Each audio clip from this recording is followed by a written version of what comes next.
Chat. I've been in the deepest rabbit hole of this John Curacao guy, this ex-CIA whistleblower who has been talking about some of the most insane things that the CIA has ever done. And I figured it was only right to share it with you guys. I've saved a bunch of what I think is the best clips. Let's just get off into this. Fan on full blast to make sure that I stayed a little bit too cold, because I thought if I get warm, I'm going to fall asleep in the chair. And I kept getting up and walking around. And the guy that was shot in the leg was screaming in the other room. So I went in there and talked to him, and he had a story of his own. He was screaming. So I said to him, Kif halak? How are you? And he goes, Alhamdulillah, right? Thanks to God. And I said, yeah, you don't look so good.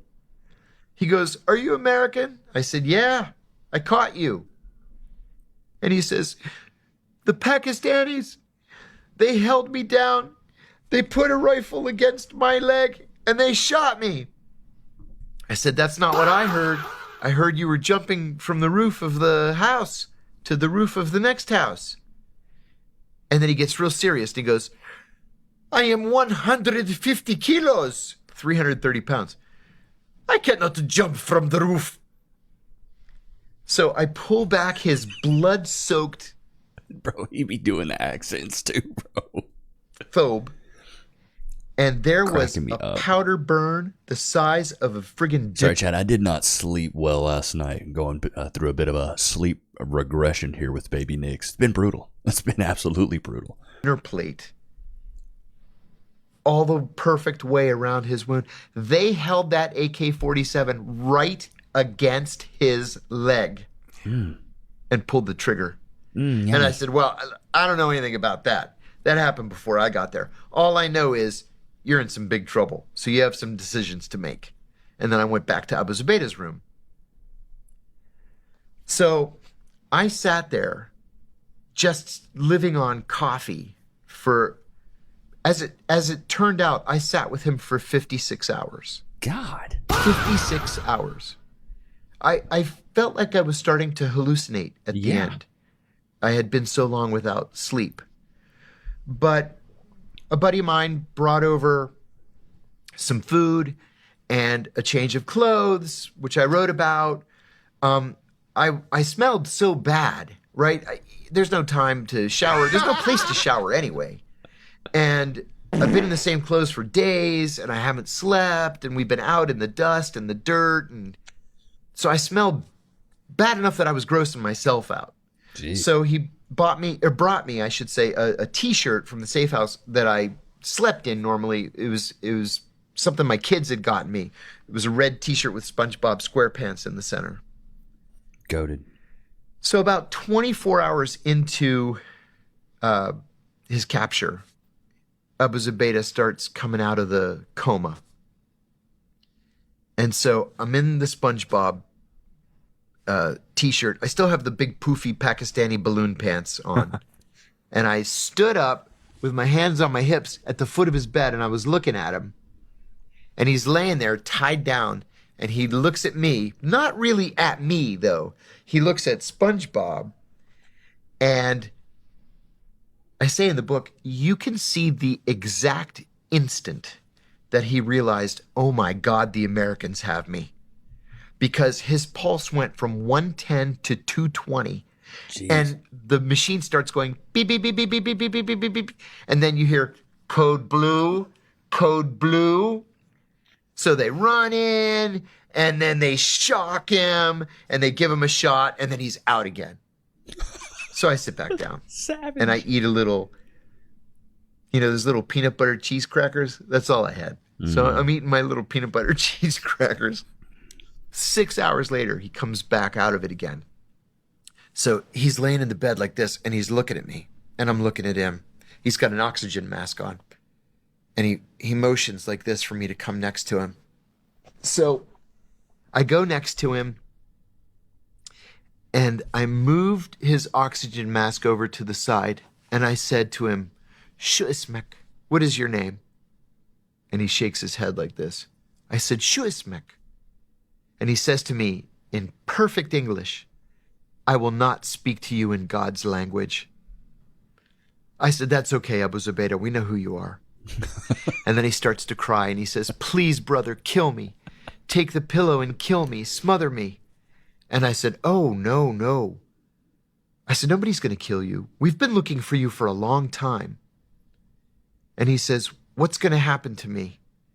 And I said, "Honestly, I don't know. But I'm going to give you some advice. Your life is over. And the rest of it can be easy or it can be terrible." I said, "My friends, they aren't nice like I am. I'm the nicest guy you're going to meet in this experience. So if you do anything, it's that you have to cooperate." He said, "You seem like a nice man, but you're the enemy, and I'll never cooperate." I said, "Suit yourself."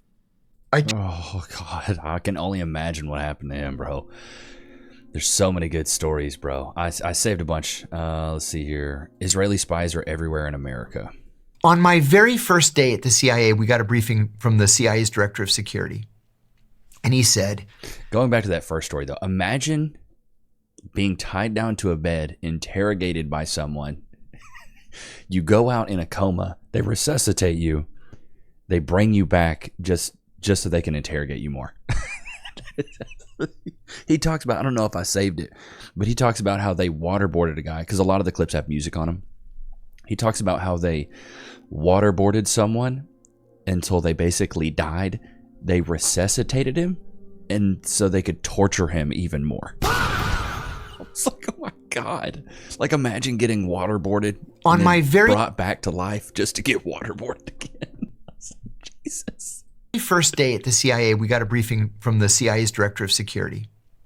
And he said that all of us have to have in the very front of our minds the concept of counterintelligence. For example, he said, there's a steakhouse right down the road on Route 123.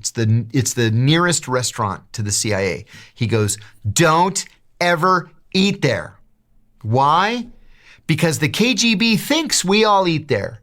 So all the customers are KGB officers waiting for CIA people to walk in and start talking about work. Don't ever eat there. I've never eaten there to this day. Because they're potentially all Russian spies. Mm-hmm.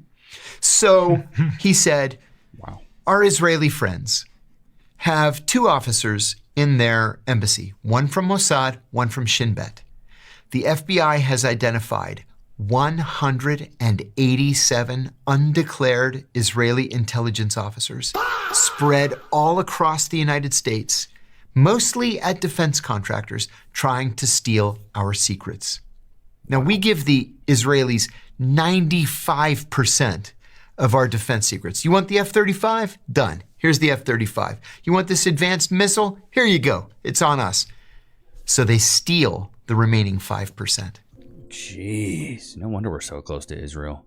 The Makes Chinese sense. told us in like 1951 that the Russians were using LSD to try to engineer it to be used as a mind control drug. That wasn't true. That was disinformation. The truth was the Russians had no LSD program. The Chinese did. So they tried to throw us off the scent by blaming the Russians. We panicked. And by 1952, we started this program called MK Ultra, which began by using LSD experimentally. What the CIA did was they started by dosing their... Hey, how do I get in that control group, you know? hey, you know what I'm saying? In college, I would have loved that.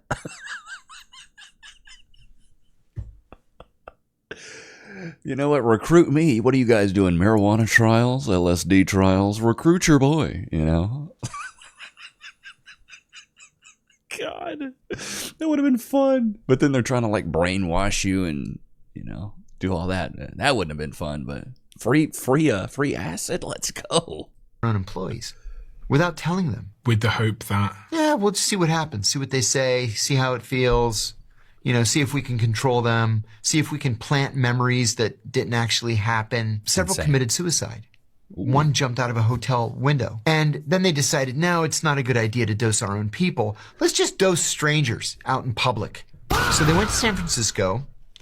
They Perfect place to find people that want to do LSD. rented a safe house, and they hired prostitutes to go out on the street, pick up Johns, bring them back to the safe house. Johns, people who hire prostitutes, men who hire prostitutes. Dose the Johns with LSD and just see what happens. Insane. But, I mean, these are like serious crimes you're committing against people. Just reading about it here, it says, under Operation Midnight Climax, the CIA paid sex workers to lure men to safe houses where agents drugged them and then watched them through one-way mirrors and recorded their behavior. Exactly. They tried to erase their personality. Nice, huh? The goal was often to break and rebuild the human mind.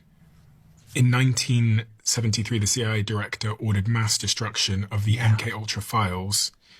What we know comes from accidentally surviving documents, meaning this is a sanitized version. That day, he testified before the church committee. The church committee specifically told him, do not destroy any documents. He went back that afternoon to the CIA and said, destroy everything. Why? Because it was damning. About 15% of the documents were overlooked and survived. We'll never know exactly. Dude, imagine how deep that rabbit hole goes. Anybody know a ton about MKUltra? That is insanity. Oh, here's the one. A shake and say, answer my questions. And it gets gradually worse from there. But they didn't do that. They started with the worst technique, waterboarding. They strapped him down to a board. His feet were elevated compared to his head. They put some material cloth around his face and in his mouth and then started pouring water on his face. How did you know he was gay? Jesus. Oh, it was a vibe. Headquarters says, we want you to pretend that you're gay. I said, oh, come on, you guys. No, we really need the information. You got to pretend that you're gay. I said, okay, I'll do it. I'll do it for Uncle Sam. The Israelis. I'm confident it was the Israelis. Why?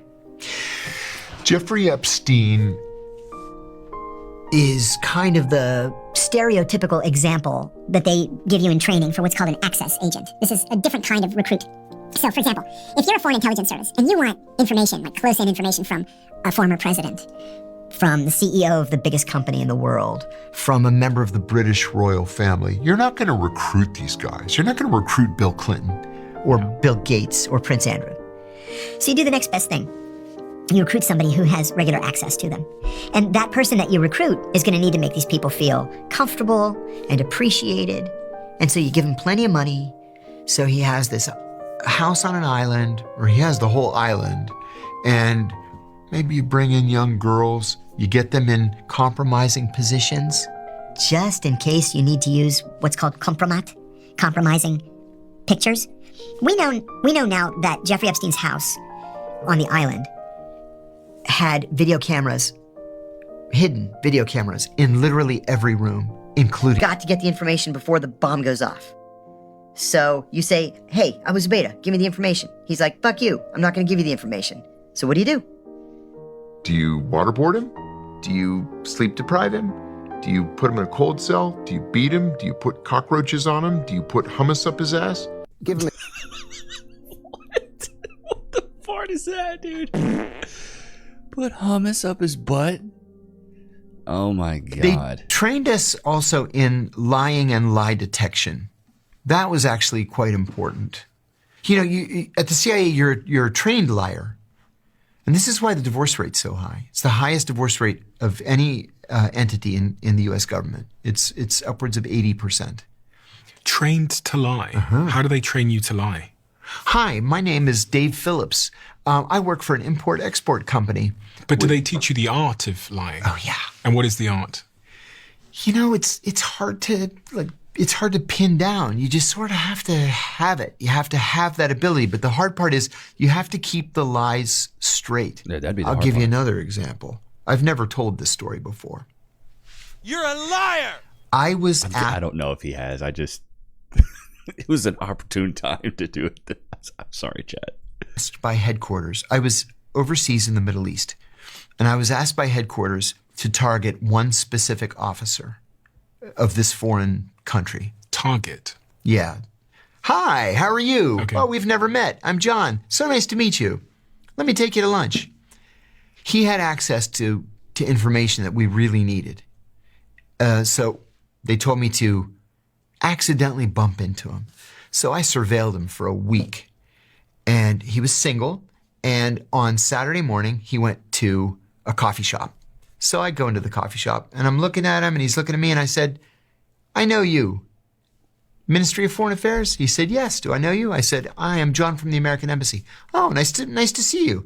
I said, hey, good to see you too. You live in the area? Yes, I do. I said, oh, so do I. I didn't. I lived like across town. Oh, fancy meeting you here at this coffee shop. I come here all the time. Do you? Yeah, he says, I come here all the time. Why don't you have a seat, he says. So I sit down.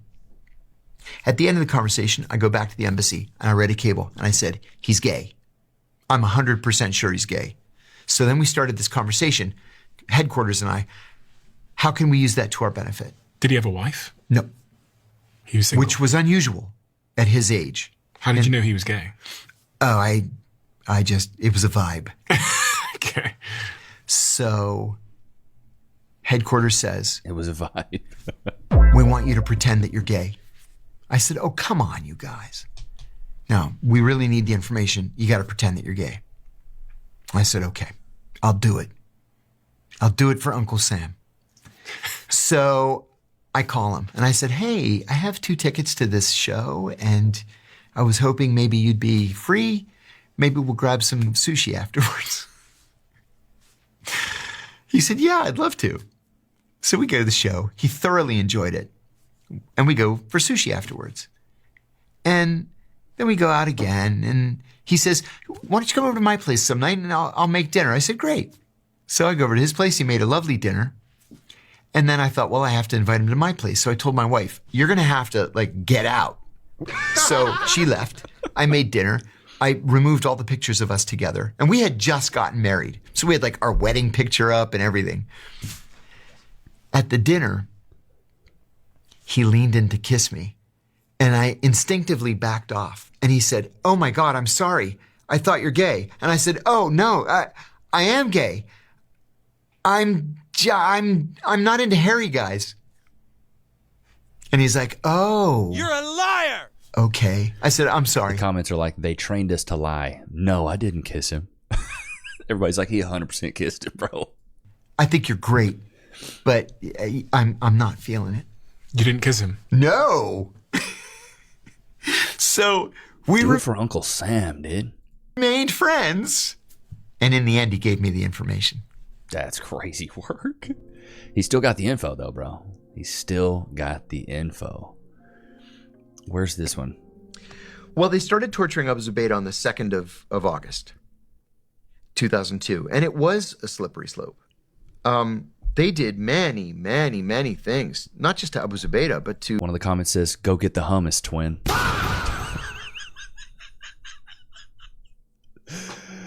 Somebody said, what I want to know is why hummus specifically?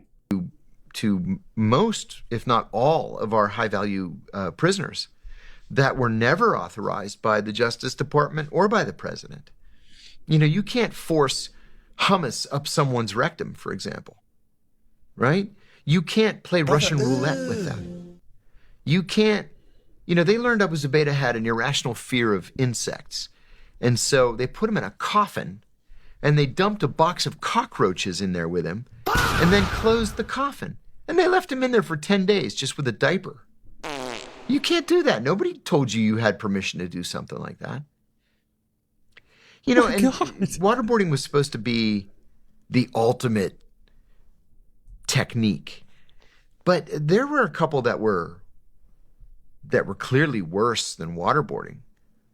Sleep deprivation, right? We Yeah, know you can from the die. American Psychological Association, which has done studies on this kind of thing, that people begin to go insane at 7 days with no sleep. Yeah. They begin to die of organ failure with 9 days without sleep. The CIA was authorized to keep prisoners awake for 12 days. People died from sleep deprivation. Another one was something called the cold cell, where they strip the prisoner naked, they chain you to an eye bolt in the ceiling so that you can't sit or lay or get comfortable in any way. Jesus. They chill your cell to 50 degrees Fahrenheit. Oh. And then every hour, Somebody dumps water somebody on goes in and throws a bucket of ice water on you. you. Oh my God. We murdered 2 prisoners with that technique. That was never approved as a technique. That is insane. That sounds terrible, dude. I don't know about you guys, chat. Put one in the chat if you agree. I hate being cold. It was damning. I hate being cold. And the fact I'll that... Okay, we've already seen this clip. Oh my God, I hate being cold so much. So if like somebody came and did that to me, oh my God, it'd be... that'd be And so he terrible. says, in English, he says, no, I don't speak Greek. And I said, oh, I'm sorry. I said in English, I said, you speak English. I'm sorry. I was walking down the street and I've got my books here and I accidentally hit your mirror and I broke it off. And the lady next door told me that it was your car and I wanted to come and say I was sorry. Excuse me. Sorry. And I want to pay for it. And he's like, damn it. Now I have to take it into the shop. I said, I'm so sorry. It's totally my fault. I was just being clumsy. And I'm standing there at the door. He's inside. I'm outside. But in Arab culture, an Arab can never turn down a request for hospitality. Interesting. So I said to him, may I trouble you for a glass of water? And he's like, wait here, he says. So he goes into the kitchen to get a glass of water. In the meantime, his little daughter, looked to be 4 years old, is playing on the floor. So I let myself in and I get on my knees and I say to her in Arabic, Shu ismik? Shu ismik? What is your name? And she says, oh, my name is whatever. And I said, how old are you? I'm 4. And I said, what are you playing? In Arabic. This is all in Arabic. So he comes back in and he's standing there listening to this, which of course I did on purpose. Yeah. And he says to me, what exactly do you want? So I stood up and I said, listen, I'm not going to waste your time. You're a professional. I'm a professional. This is my card with my real name. I'm from the CIA in Washington. Your guy is going down. He's going to die. You can die with him, or you can be on the side of the good guys. And you have until 10 o'clock tomorrow morning to make that decision. And I walked out. And as I walked out, I said, I'll be sitting next to my phone. That's my direct line. So I went back. Everybody's like, how'd it go? I said, I don't know. We'll see. So we're all sitting there looking at our watches. The next morning, right at 10 o'clock, the phone rings. And he says, what do you propose? I said, meet me in the lobby of the Hilton Hotel in 2 hours. And come alone and come unarmed. So we had 6 security guys. We were at, CIA people were at every table around. There's a little cafe in the lobby. And I wanted it to be in as public a place as possible so that if, all hell were to break loose, I might have a little bit of safety in numbers, safety in the, public environment, cops walking around, security guards. So the guy made a demand. I made a counter offer. And finally I said to him, look, you're not in a position of strength to negotiate here. I'm telling you what it is that you're going to do. I'm not here to offer riches. We can get to that conversation at some point in the future. But right now, you have to prove your bona fides to me. And this is what you're going to do. At the end of the day, he did literally everything that we wanted him to do. We did make him rich. He survived. He's a successful businessman now, thanks to your taxpayer dollars. What? And we were able to shut down any threat that embassy would have posed. And it would have posed a real threat to Americans. That's insane, dude. What's the craziest part about some of this to me is that the CIA can just make people... Turn the ceiling fan. Make people rich. They can just make people rich. They can just make stuff up. I watched another clip of him. I tried to find it, but I could not find it. But basically, he was in America, and he was trying to find information that this guy had locked in a safe. And the guy wouldn't let him in. He's like, you're not coming in my house. I'm not going to let you in. And he had like a small team with him. John did. And he goes, all right, well, we'll just say there's a gas leak. Call the fire department and they'll have to evacuate everyone. And he's like, we don't have gas lines here. Everybody operates on propane. So he goes, okay, I'll hire a propane truck to come out and then I'll open up the propane and let it spill all over. Let it just be open. And then I'll evacuate you guys. He did exactly that. He broke into this dude's house, broke into his lockbox, and took the information that he wanted. One thing that's insane to me is that the CIA can do whatever they want. They can money launder if they want. That's why they talk about fine art, horses, and real estate. They can embezzle money. They can money launder. So it really makes you think, like, are some of these stories that you hear that sound super far-fetched, are they actually on point? You know, is it actually real? Because it seems like it probably is, bro. Some of these stories are absolutely wild when you hear them at the surface. But then when you really start digging in and you hear what John Curacao has to say, you're like, I don't know, dude. Maybe there's some validity to this. Because I've scoured a lot of his clips and he talks about some really left field stuff. Some of these stories sound almost too good to be true. I went back into my office and all my old-timer contractors were there. These were all old guys in their 60s, 70s. Some were in their 80s. They were all senior officers who had come back after 9/11 to volunteer. And I said, anybody know who Abu Zubaydah is? And one of them was like, yeah, I just read a piece about him in Time magazine. He's the number 3 in Al-Qaeda. I'm like, right. That's where I know that name from. I go, well, we got to catch him.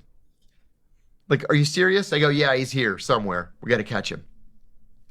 So when everybody turned to look at me, I go, you guys, I go, this country's the size of Texas. It's got 220 million people. What do you mean, catch him? You got to narrow it down for me somehow. And one of them says, well, he's constantly moving, which makes it harder. He's moving between Lahore and Faisalabad. Well, later on, the night we captured him, we also captured his diary. And he knew we were looking for him.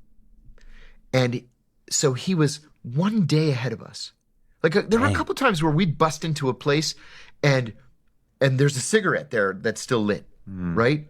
Or there's food that's still warm on the table. We're like, dang it. Close again, but no cigar. Sometimes we were 2 days behind. Sometimes we were 15 minutes behind.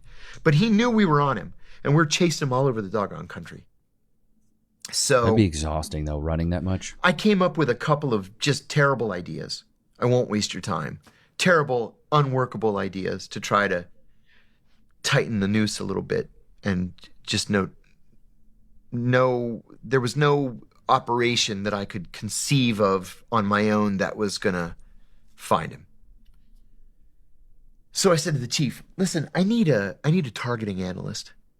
So a targeting analyst is different from the kind of analysis that I did. The analysis that I did was political and social analysis, where you think the big thoughts, you boil it down to a page or a half page, you send it to the president, he reads it, thank you very much. A targeting analyst goes through reams of data, sometimes millions of pieces of data. A lot of times just metadata. So you're not reading newspaper articles and classified cables. You're just looking at dots and dashes and ones and zeros to try to geolocate somebody who you want to either capture or kill. So I said, I've got a buddy at headquarters who's a targeting analyst, and he's really good, and I trust him. This operation was so highly classified that there were only a handful of us who knew not just that we were going after a senior al-Qaeda leader, but that it was even Abu Zubaydah. We never told the Pakistanis who it was. We said he was a big fish, and so we ended up calling him Mr. Fish. Like, we've located Mr. Fish. He's in this place, but he just left. You know, we're going to chase Mr. Fish over here. We're going to chase Mr. Fish to Peshawar. How do you even do that? So, you know? So I sent an email, a classified email to my friend, and I said, dude, can you get to Pakistan like right now? I said, there's a major operation. We'll read you into it when you get here. I can't tell you who it is, but I need your help. And 24 hours later, there he is. I picked him up at the airport, 4 o'clock in the morning. And he's like, what's up? And I said, we've got a lead on Abu Zubaydah. He's like, oh my God, you're kidding me. I said, no, and we're freaking close, but we can't quite get there. And he goes, I can find him. So brought him into the station the next day, and he signed all the secrecy agreements. We gave him the full formal briefing, and he took a piece of butcher block paper that was like the size of a small American billboard, and he wrote Abu Zubaydah in the center and circled it. And then around Abu Zubaydah, he wrote every piece of information that we had for people who had been in touch with Abu Zubaydah, whether it was by phone, by email, or if we had an address, which was a little bit unusual. Now, we had a couple of addresses, but they were travel agencies, because he was the logistics guy for al-Qaeda. If you needed a fake passport and a ticket home, he was the guy that was going to get it for you. He established al-Qaeda's House of Martyrs safe house in Peshawar. He created al-Qaeda's 2 training camps in Kandahar and Helmand provinces. So he never actually joined al-Qaeda, but he was al-Qaeda's go-to logs guy. I went back into my office. God, I wish they got to the point where he actually found him. He's such a good storyteller too, Chad. Have you noticed that? Like, his stories are just, they're so good, bro. So good. Have you guys seen, I think this guy's been on like Joe Rogan's podcast. He's been on some like very, very big podcasts. What made you decide? It's very brave. Thank you. He's a whistleblower. What made you decide to blow the whistle? Blow the whistle. It's very brave. Thank you. At the CIA, we are trained to believe that everything in life is a shade of gray. And that is just simply not true. Some things are black and white. They're right or wrong. And the United States has laws that ban torture. We have the Federal Torture Act of 1946. We are not just signatories to the United Nations Convention Against Torture. We wrote the United Nations Convention Against Torture.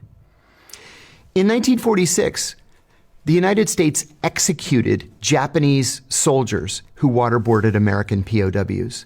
In 1968, an American soldier waterboarded a North Vietnamese prisoner and was given 20 years at hard labor in a military prison after being convicted of torture.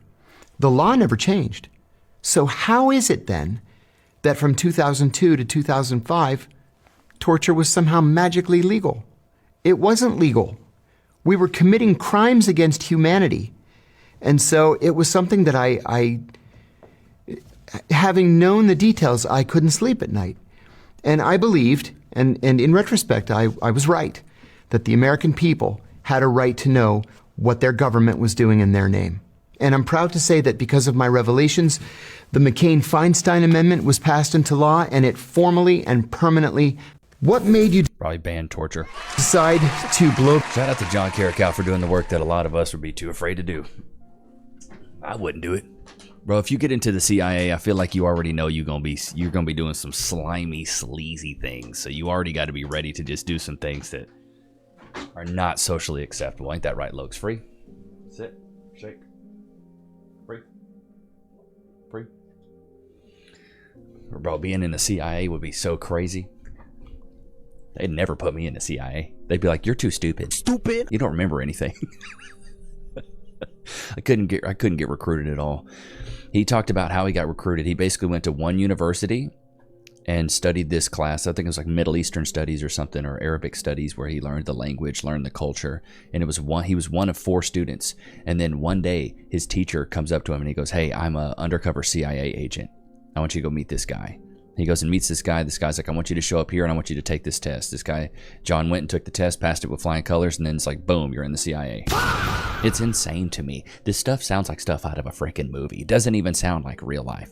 But chat, did you enjoy this? Did you enjoy this? I just saw this and got really into it. And so anything I'm into, I feel like you guys might enjoy as well. But let me know if you want me to do more like conspiracy theories and stuff about the CIA. And I think I'm compiling a video of the Epstein files. Like I'm compiling a few videos that I think I might react to. So let me know if you guys enjoyed this, because I'll dive into these other topics if you guys really do like them. Ain't that right, Lokes? Whoop-de-doo. He's like, just give me more treats. But I hope you guys enjoyed today's episode. Don't forget to like, comment, subscribe. It was good to have you guys out, man. Until next time. Peace.